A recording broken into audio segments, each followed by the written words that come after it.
말씀은 마가복음 1장 2절부터 8절까지 말씀입니다. 각 가정에서 예배를 드리시는 성도님들이지만 모두 다 자리에서 일어나셔서 우리 하나님의 말씀을 받들어 읽도록 하겠습니다.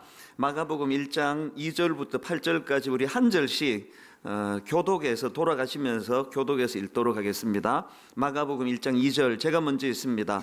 선지자 이사야의 글에 보라 내가 내 사자를 내 앞에 보내노니 그가 내 길을 준비하리라.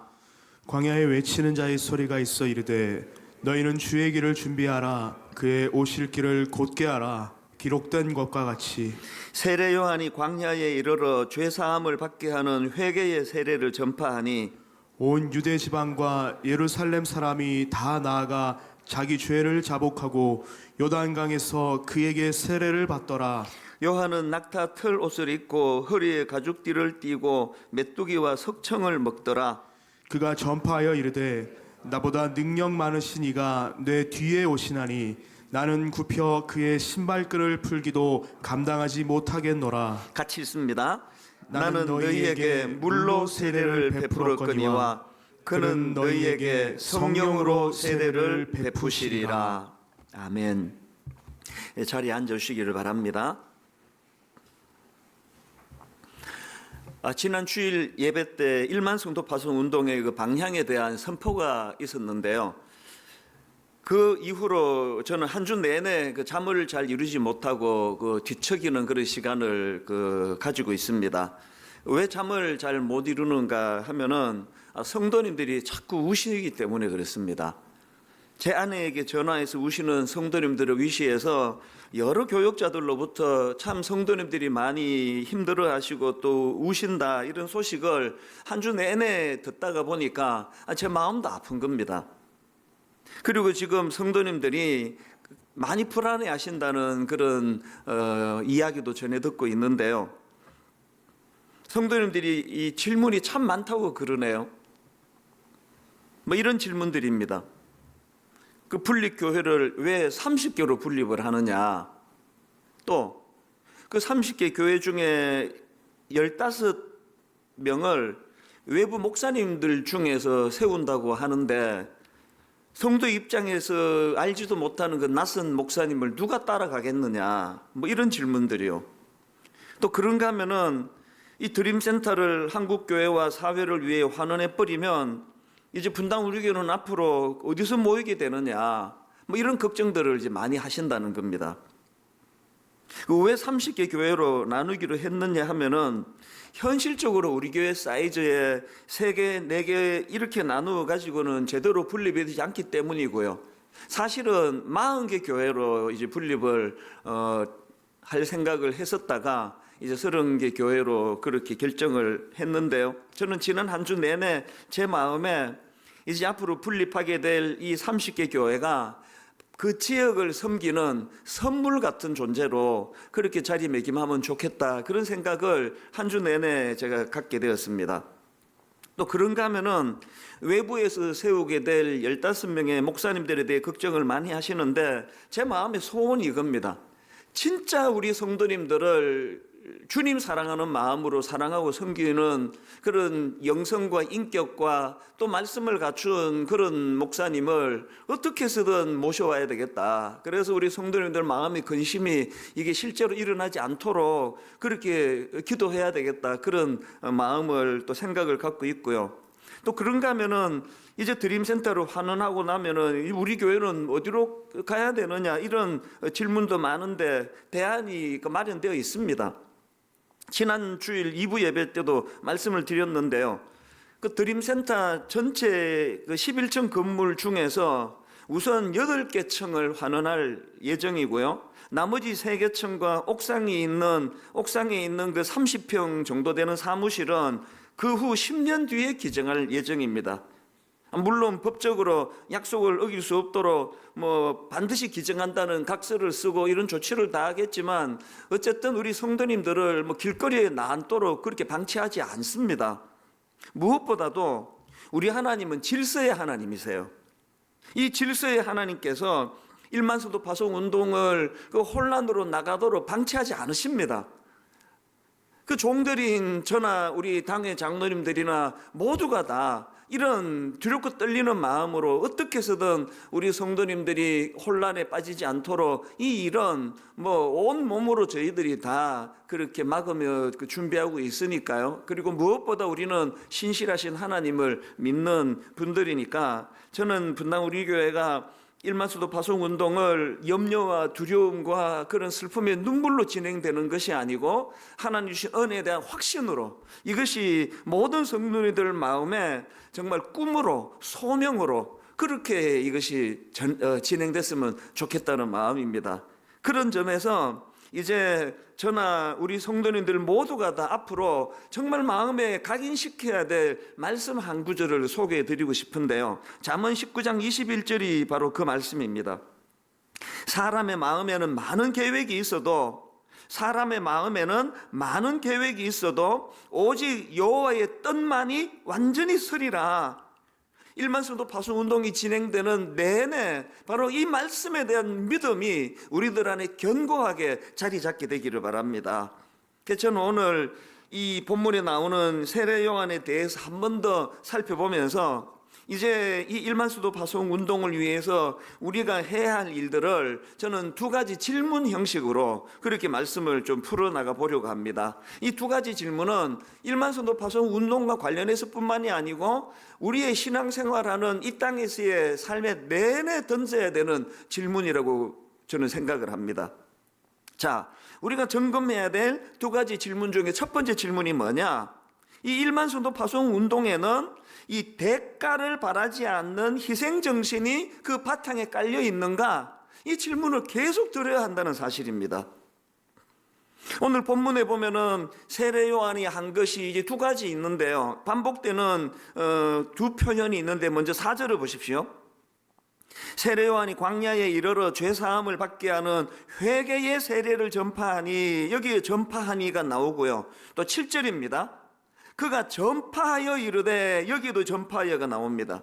그가 전파하여 이르되 나보다 능력 많으신 이가 내 뒤에 오시나니 나는 굽혀 그의 신발끈을 풀기도 감당하지 못하겠노라. 이렇게 두 차례에 걸쳐서 전파하니, 전파하여 이르되, 이런 표현으로 세례 요한은 메시아 대신 예수 그리스도의 앞길을 준비하고 또 그분이 오실 길을 곱게 하는 역할을 최선을 다하여 감당했다. 이 표현이 전파하고 또 그가 전파하여 이르되, 이런 표현으로 여기에 지금 기록이 되어 있다고 저는 생각을 합니다. 이처럼 신실하게 그 하나님의 맡겨주신 사명을 감당했던 인물인데요. 그런데 저는 이런 생각을 합니다. 세례 요한이 이처럼 전파하여 또 전파하여 이르되, 이런 말씀들을 통하여 그가 신실하게 전파했다는 이것도 중요하지만 저는 세례 요한의 삶에서 가장 크고 가장 숭고하고 가장 중요한 일은 그의 순교라고 생각을 합니다.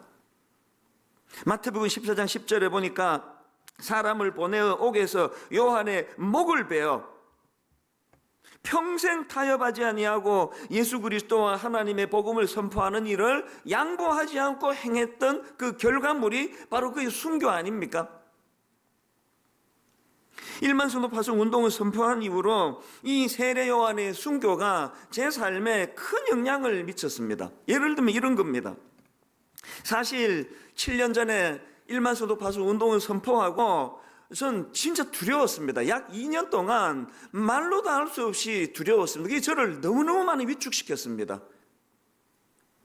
생각이 경직이 되니까 아무 생각도 안 나더라고요. 왜 그렇게 두려웠느냐 하니까 아무리 생각해도 일만서도 파송 운동이 이게 인간적으로 생각할 때 성공할 것 같지가 않은 겁니다.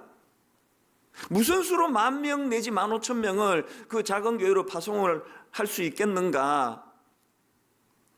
저희가 이 드림센터 한 층을 그 인큐베이트 하는 그런 마음으로 온전하게 그 예배당 또 주일학교 공간 식당 그 또 새가족 환영실 그런 것들을 한 층을 다 구비해 가지고 그렇게 1년씩 분리 개척하는 일을 시도했는데도 불구하고 별로 따라가는 분들이 많지 않은데 이 어떻게 10,000명에서 15,000명을 파송하는 일이 가능하겠는가, 이런 생각이 너무너무 저를 두렵게 만들었습니다. 그런 두려움에 빠져있던 한 2년쯤 지난 어느 날이라고 저는 지금 기억을 하는데 새벽이었습니다. 하나님께서 저에게 뚜렷한 메시지 하나를 저에게 주셨습니다.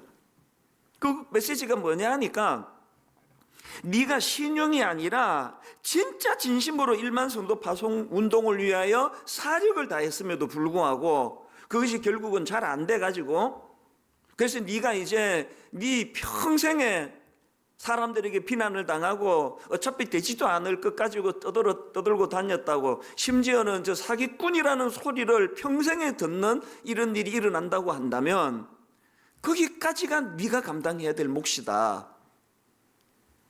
그날 새벽에 제가 참 많이 울었습니다. 하나님의 메시지가 뭡니까? 희생 없이는 이 일이 불가능하다는 거 아닙니까? 참 부끄럽지만요, 저는 그때까지 욕먹기 싫었거든요. 어떻게 해서든 이 일을 이루어내가지고 성공했다는 그래서 비난받는 그런 자리에 빠지지 않기를 원하니까 너무너무 경직이 되니까 아무 생각이 안 나는 겁니다. 그날 제가 하나님 앞에 약속을 했거든요. 눈물로 약속을 했습니다. 하나님, 내 평생에 1만 성도 파송 운동이 잘 진행되지 않은 일로 인하여 죽을 때까지 제가 비난을 당하고 욕을 얻어먹는 일이 거기까지가 내 몫이라면 그것을 제가 피하지 않겠습니다. 그 2년이 지나가는 그 시점에서 제가 하나님께 약속을 드리고 발상의 전환이 뭡니까? 어떻게 해서든 나는 욕먹지 않는 요 어간 안에 이거를 잘 해야 되겠다는 생각에 사로잡혀 있었는데 하나님은 세례 요한을 통하여 그의 전파하여 가로되라는 2번에 걸친 메시지보다 중요한 건 어떤 대가도 바라지 않는 순교하는 그 자리까지. 근데 여러분, 여기에 너무나 놀라운 기적 같은 일이 일어나는 겁니다. 그렇게 제가 하나님 말씀을 깨닫고 난 다음에 경직이 풀리니까요, 그때부터 막 너무나 생각하지 못했던 아이디어들이 막 떠오르기 시작하는 겁니다. 1만 성도 파송 운동이 이게 뭐 안 될 수 없는 그런 놀라운 여러 가지 아이디어들을 막 떠오르게 해주시는 겁니다. 처음에 뭐 어떻게 30교회로 나눌 생각을 했겠습니까? 그리고 세례요한의 죽음을 보면서 아니 목숨도 바치는데 이까지 단임 목사 자리, 분당 우리 단임 목사 자리 이게 무슨 이게 붙잡아야 될 그것이겠냐고. 그래서 안 될 수가 없는 거 아닙니까? 1만 성도 파송 운동이 아름답게 잘 이루어지거나 제가 기쁘게 이 자리를 떠나거나 그래서 어떤 일도 혼란스럽게 일이 진행되지 않을 것이라는 확신을 주면서부터 제 마음에 평안이 찾아오는 것을 경험한 겁니다. 그럼 이런 질문이 가능하지 않겠습니까? 왜 그렇게까지 해야 하느냐고. 아니 왜 분당 우리 교회가 이렇게까지 이런 희생을 감수해야 되느냐고. 여러분, 지난 한 주 내내 저에게요, 신문을 통해, 뉴스를 통해, 인터넷을 통해 바로 이 질문에 대한 답을 하나님이 막 쏟아 부어 주시는 걸 경험했습니다. 왜 우리가 헌신해야 되느냐고요? 여러분, 지금 이 코로나 바이러스 확산을 막는 일에 막 전력을 다하는 한 주간 아니었습니까? 그 과정에서 이런 기사가 나왔습니다. 신천지 전수조사, 야근한 40대 전주시 공무원 자택에서 숨진 채 발견. 저는 이 한 구절이 제가 왜 우리 교회가 이런 헌신을 해야 되느냐에 대한 하나님의 답이라고 저는 생각을 합니다. 왜 이 공무원이 그 아까운 목숨을 바쳐야 하느냐고요? 그래야 코로나 확산을 막는 일이 가능하니까요. 오늘 이 시간에도 수많은 의사분들이, 간호사분들이 오늘 이 시간에도 안 가도 되는데 전국에서 의사 간호사들이 그 대구 경북 현장으로 몰려가 사투를 벌이고 있는 일을 왜 해야 되느냐고요? 누군가의 헌신이 있어야 이 코로나 확산의 방지를 막을 수 있기 때문 아닙니까? 입으로만 떠들어서 막아지는 게 아니지 않습니까? 대구 동산 의료원이라고요. 이 병원은 미국의 북장로교회에서 파견한 선교사님들이 기독교 정신으로 세운 병원입니다.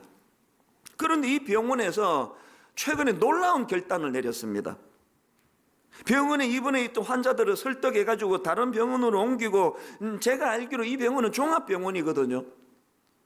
그 큰 그 병실을 통째로 코로나 전담 거점 병원으로 그렇게 만들었다는 겁니다. 그리고는 그 병원 의료진 230명이 자원해서 지금 이 위험한 일을 행하고 있다는 거 아닙니까? 그 병원 원장님의 인터뷰 기사를 제가 읽었는데요. 이런 질문을 하더라고요. 아니, 잘못하면은 동산병원 하면은 코로나 바이러스 병원으로 낙인 찍힐 텐데 왜 이런 위험을 감수하고 이런 일을 결정했느냐, 그런 요지의 질문을 던지니까요, 그 대답이 너무 감동적이에요. 그 원장님 이런 말씀 하시더라고요. 121년 전 미국 선교사님이 목숨을 걸고 한국에 와서 우리 선조를 구했다. 그 정신, 그 사명의식에 따라 이런 결정을 했다.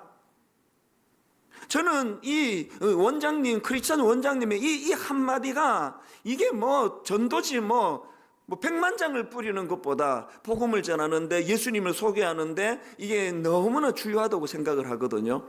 왜? 희생이 있었으니까요. 대가 지불이 있었으니까요. 또 이런 기사도 봤습니다. 딸은 말려도 이 난리에 의사가 집에 있으면 부끄럽죠. 이게 어떤 내용인가 보니까요, 병원을 운영하는 어떤 원장님이 자기 병원에 잡힌 진료 예약을 다 취소하고, 그래서 이제 앞에서 말한 대구 동산병원으로 달려가 가지고 그 코로나 바이러스 환자들을 돕는 일을 자원하는 과정에서 옛 내용을 이렇게 소개한 거더라고요. 딸은 말려도 이 난리에 의사가 집에 있으면 부끄러운 일이죠. 이런 것들이 다 기독교 정신, 이런 것들이 다 십자가 정신 아닙니까? 사실 세례 요한의 그 존재 자체가 희생입니다. 세례 요한의 집안은 대대로 내려오는 제사장 집안입니다. 그 아버지 사가랴도 제사장 아닙니까? 그러니까 세례 요한은 가만히 있었으면 제사장으로 안정된 삶, 존경받는 삶을 살 수 있었던 인물입니다. 그랬던 그가 미련 없이 자기가 누릴 모든 기득권을 다 버리고 십자가의 길, 그 순교하는 그 길로 걸어간 거. 그래서 그의 삶 자체가 어떤 대가도 바라지 않는 희생을 바탕으로 한 삶이었기 때문에 그의 메시지에 힘이 있었다는 거 아닙니까?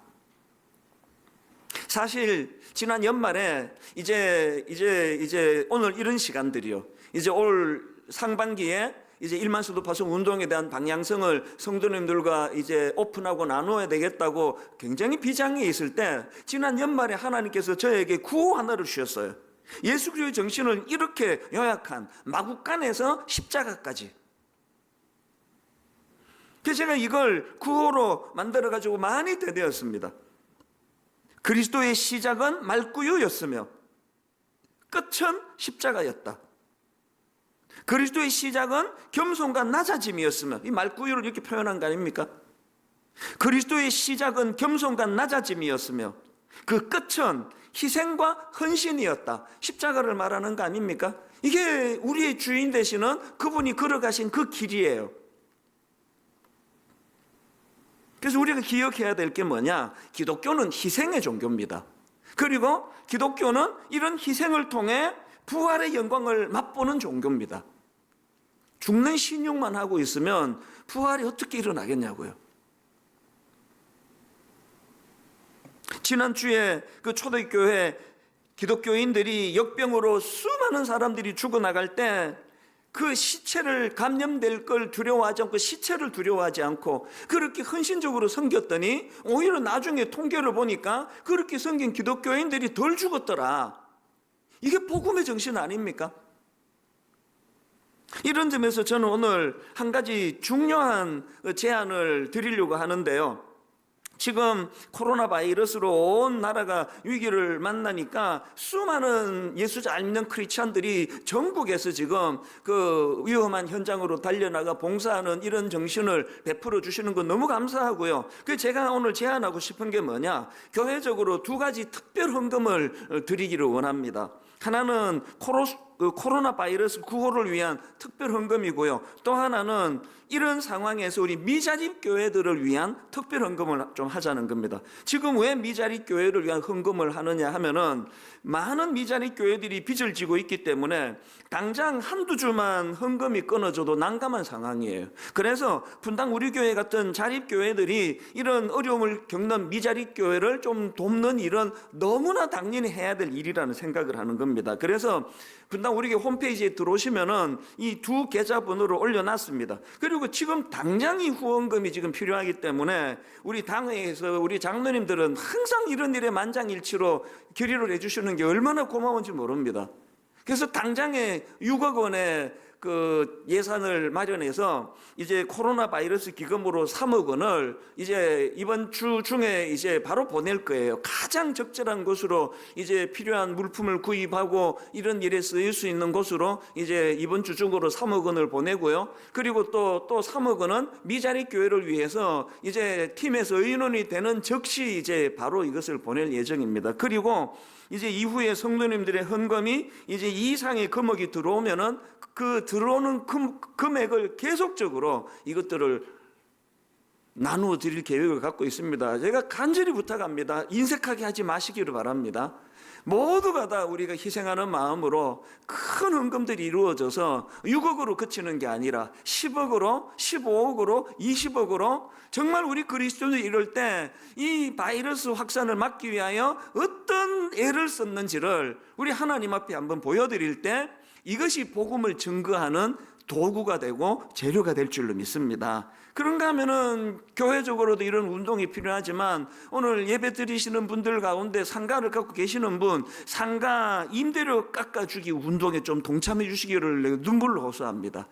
그리고 또 아울러 전세금 올리지 않기 운동, 이런 것들이 전부 우리 크리스찬들이 주도해야 될 운동이라고 저는 믿습니다.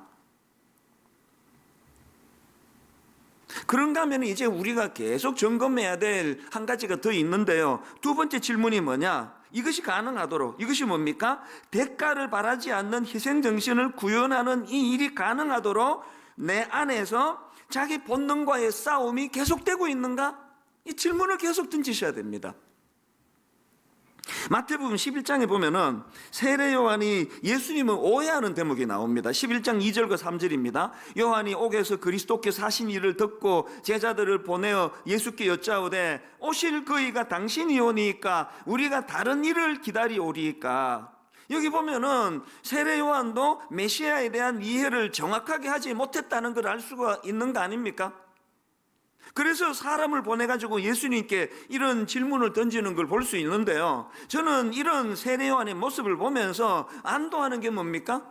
그도 하나님의 지도가 필요한, 하나님의 은혜가 필요한 우리와 똑같은 성정을 가진 나약한 한 인간에 불과하다는 걸 확인할 수 있는 거 아닙니까? 그럼 이런 질문이 가능하겠죠. 아니, 우리와 똑같이 연약한 인간에 불과했던, 우리와 똑같이 그 본능에 의해서 움직일 수밖에 없는 그런 본능을 가진 인간 세례 요한인데 그는 어떻게 이렇게 한치의 오차도 없이 하나님의 뜻을 구현해내는 거룩한 삶을 살 수 있게 되었는가? 이 질문에 대한 답을 저는 누가복음 13장 24절에서 찾습니다. 여러분 잘 아시는 말씀입니다.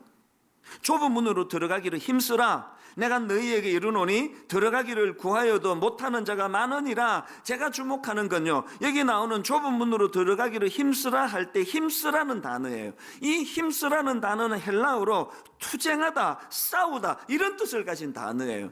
우리는 다 본능을 가진 인간입니다. 내버려두면 큰 길 가고 싶은 거 아닙니까? 내버려두면 박수 받는 길, 내버려두면 인정받는 길로 가고 싶은 거 아닙니까?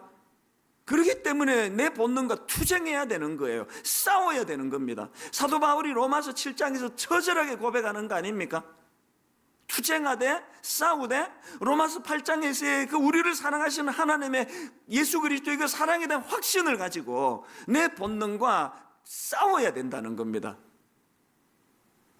마태복음 16장 24절을 묵상하면 됩니다. 이에 예수께서 제자들에게 이르시되 누구든지 나를 따라오려거든 자기를 부인하고 자기 십자가를 지고 나를 따를 것이니라. 어느 교수님의 설명을 들어보니까 여기 나오는 자기를 부인하고라는 이 말의 의미는 자기 욕심을 앞세우지 않고 하나님의 뜻을 먼저 구하는 하나님 중심적인 삶의 태도를 말한다. 이게 참 와닿았습니다.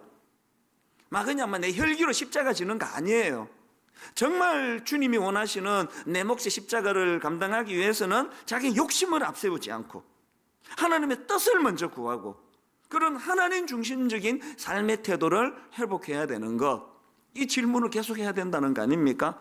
그래서 갈라디아 5장 24절 그리스도 예수의 사람들은 육체와 함께 그 정욕과 탐심을 십자가에 못 박았느니라. 바로 이 말씀이야말로 우리가 어떤 대가도 바라지 않는 희생정신을 구현할 수 있도록 내 안의 본능과 싸워나가기를 원하는데 그 싸움에 이길 힘을 주시는 것이 십자가라는 것을 늘 우리가 인식하며 살아가자고 하는 거 아닙니까?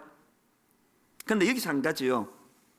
이렇게 우리가 우리 내면의 본능과 싸워야 하는데요. 그 과정에서 우리가 세워야 될 기준이 하나 있습니다. 그게 오늘 본문 마가복음 1장 3절에 나오는데요. 3절과 4절을 연속해서 읽어보겠습니다. 광야에 외치는 자의 소리가 있어 이르되 너희는 주의 길을 준비하라. 그의 오실 길을 곧게 하라. 기록된 것과 같이 세례 요한이 광야에 이르러 죄사함을 받게 하는 회개의 세례를 전파하니 두 번에 걸친 세례 요한의 전파가 중요한 게 아니고 그 세례 요한의 전파는 기록된 것과 같이 이 하나님의 말씀이 중심에 서 있었다는 거 아닙니까? 이런 점에서 우리는 늘 자기를 경계해야 됩니다. 이 분명히 선한 뜻으로 했는데 정신 차리고 보면 자기 의가 드러나 있고 분명히 하나님의 뜻으로 시작했는데 정신 차리고 보면 더 넓은 길을 추구하고 있고 그렇기 때문에 우리에게 기준이 필요한 거예요. 일만성도 파송운동이 정말 성경에 기록된 하나님의 뜻 이 뜻을 구현하는 일이 맞는지를 계속 점검하면서 가야 되는 겁니다. 그렇기 때문에 분당 우리 교회는 이제 앞으로 계속 이제 이 말씀 묵상하는 거 그리고 함께 모여 개인적으로 기도하는 일, 하나님 뜻을 구하는 이 기도하는 일에 매진하지 않으면 이 운동은 인간적인 운동으로 전락될 위험이 있다는 것, 이걸 아셔야 됩니다. 지난주 큐티와 새벽기도 본문이 똑같이 창세기 34장 아니었습니까? 야곱의 딸 디나가 성폭행을 당합니다. 이런 일이 일어나니까 야곱의 아들들이 자기 누이 디나에 대한 대복수를 벌이는데요. 그 과정에서 야곱의 아들들이 저지르는 잘못이 뭔가 하면은 자기들이 그 복수극을 위해 가지고 하나님의 약속의 표시인 거룩한 할례를 악용한다는 것입니다. 이 무슨 말씀인가 하면은 그 누이 디나를 성폭행한 세겜이 인간적으로 그 디나에게 반한 거예요. 그래서 이제 자기 아버지를 통해 가지고 디나와 결혼하고 싶다는 그런 의향을 비치는데요. 그랬더니 복수심에 사로잡힌 그 야곱의 아들들이 뭘 제안하는가 하니까 할례를 받으면 그렇게 하겠다. 할례가 요즘으로 치면은 이 포경 수술 아닙니까? 그렇게 그 장정들 힘을 못 쓰게 만들어 놓고는 그리고는 그 성의 남자들을 몰살시키는 짓을 저지릅니다. 야곱의 그 아들들이 저지른 치명적인 잘못이 뭡니까? 하나님의 약속의 표시인 할례를 자신들의 복수를 위해 가지고 속이고 살인하는 도구로 악용하는 이런 엄청난 짓을, 나쁜 짓을 저지른 거 아닙니까? 그리고 창세기 34장에 보면은 그들은 그런 못된 짓을 저지르고도 끝까지 회개하지 않습니다. 지난 새벽 기도회 인도하는 그 목사님이요, 이 부분을 설명하면서 마지막에 던진 그 한마디가 내 마음에 각인이 돼서 계속 지난 한 주 동안에 울림이 됐습니다. 뭐라고 마지막에 설교하시는가 하니까 이렇게 말하더라고요. 이런 내용이 나오는 창세기 34장에서 특이한 것은 하나님이라는 단어가 한 번도 나오지 않더라는 겁니다. 그러면서 하는 말이 창세기 34장에 나오는 이 사건의 비극은 하나님 없는 종교 생활이 가져다 준 비극이라는 겁니다. 두려웠습니다. 하나님 없는 일만성도 파송 운동, 하나님의 뜻이 별로 중요하지 않게 진행되는 1만 성도 파송 운동은 비극입니다. 그래서 저는 오늘 또 중요한 한 가지를 더 선포하기를 원하는데요. 이제 내일 월요일부터 특별 새벽 기도회를 가지려고 합니다. 제목이 위기의 때에 드리는 21일 기도회 이렇습니다. 제목 그대로 이제 내일부터 21일 동안 3주 동안에 매일 3차례에 걸쳐서 이제 같은 내용을 3번에 걸쳐 이제 송출을 할 예정인데요. 매일 새벽 5시 20분 새벽 기도 시간에, 그리고 오전 10시에, 그리고 저녁 8시, 직장인들을 위해 저녁 8시에 이제 전 성도님들이 가족과 함께 말씀과 기도하는 일에 전념하도록 특별 새벽 기도회를 제가 선포합니다. 이 가을에 하는 특세와 개념이 좀 다릅니다. 내용이 특별해서 특별 새벽 기도가 아니고요. 가정에서 드리는, 그래서 집중해서 드리는 의미에서 특별이에요. 순서가 특별한 건 없습니다. 오히려 저는 지금 말씀을 준비하면서 여기에 과도하게 힘을 쏟지 않을 생각입니다. 시간도 길게 하지 않을 거예요. 순서가 특별해서 특별한 게 아니라 가정에서도 자녀들과 더불어 배우자가 하나님의 뜻을 구하며 21일 동안 우리 이 거실이 우리 안방에 컴퓨터가 놓여있는 이 서재가 하나님의 뜻을 분별하고 하나님의 뜻을 구하는 예배 장소가 될 수 있는 거구나, 이거를 맛보고 경험하는 차원에서 특별 새벽 부흥회가 되기를 바랍니다. 이제 앞으로 3주 동안, 이 21일 동안에 각 가정에서 잠언 19장 21절을 많이 되뇌이시면 좋겠습니다. 사람의 마음에는 많은 계획이 있어도 오직 여호와의 뜻만이 완전히 서리라. 사람의 마음에는 많은 계획이 있어도 오직 여호와의 뜻만이 완전히 서리라. 이 말씀이 구현되기 위하여 기록된 말씀, 하나님의 말씀을 손에 붙들고 늘 하나님의 뜻을 기도로 의뢰하고 아래는 그런 21일이 되기를 바랍니다. 아니요, 21일이 아니라 1만 성도 파송 운동이 완전히 주님 뜻 안에서 이루어지기까지, 그리고 우리가 하나님 앞으로 부름받아가는 그날까지 이 꿈을 가지고 기도하고 말씀을 소중히 여기며 달려나가는 믿음의 성도님들 되시기 바랍니다. 이제 결론을 이렇게 맺기 원합니다. 여러분이 2가지 질문을 삶 속에 계속 드리기를 원합니다. 내 삶에는 대가를 바라지 않는 희생정신이 바탕에 깔려 있는가? 그리고 이것이 가능하도록 내 안에 늘 내 본능과의 싸움이 계속되고 있는가? 그리고 더 중요한 것, 이 싸움에 승리하기 위하여 말씀이 내 삶의 기준이 되고 있는가? 내 생각, 내가 가진 어떤 계획, 이것들은 허무하게 짝이 없는 거예요. 늘 말씀이 내 삶의 중심에 서 있도록, 무엇보다 중요한 것, 너무나 우리를 사랑하셔서 우리를 혼란의 자리에 빠뜨리지 아니하실 그 신실하신 하나님을 신뢰하고 의지하면서 그분이 주시는 힘으로, 그래서 오늘 여러분들하고 이 찬양을 함께 부르기를 원합니다. 오직 주의 사랑에 매여, 오직 주의 사랑에 매여, 그리고 주의 임재 안에 갇혀 내 영 기뻐 주님을 노래하기 원합니다. 여러분, 1만 성도 파송 운동이 성공하기 위하여, 승리하기 위하여 꼭 기억해야 되는 것, 날 위하여 십자가 지신 그분을 붙잡는 거예요. 그분을 더 사랑하는 겁니다. 우리가 1만 성도 파송 운동으로 정들었던 이 교회를 떠나야 되는 유일한 이유가 있다면 그 주님을 사랑하기 때문입니다. 그 주님을 사랑하는 그 마음에서 이 동기가 부여되는 이 일이 우리 개인적으로, 가정적으로, 전 교회적으로 일어나 너무나 들려지는 소식들마다 우울하게 짝이 없는 이 가슴 아픈 소식이 들려지는 시대에 우리는 복음, 굿뉴스, 예수가 승리하셨다는 이 소식을 전하는, 입으로만이 아니라 우리의 전 삶을 통하여 내가 죽으면 주님은 우리를 살려주신다, 입으로가 아니라 우리 삶을 통하여 1만 성도 파송 운동을 통하여 이걸 한번 증명해 보여주는 그런 믿음의 개인과 가정과 분당 우리 교회와 이 땅의 모든 교회들이 되기를 주님 이름으로 축원합니다.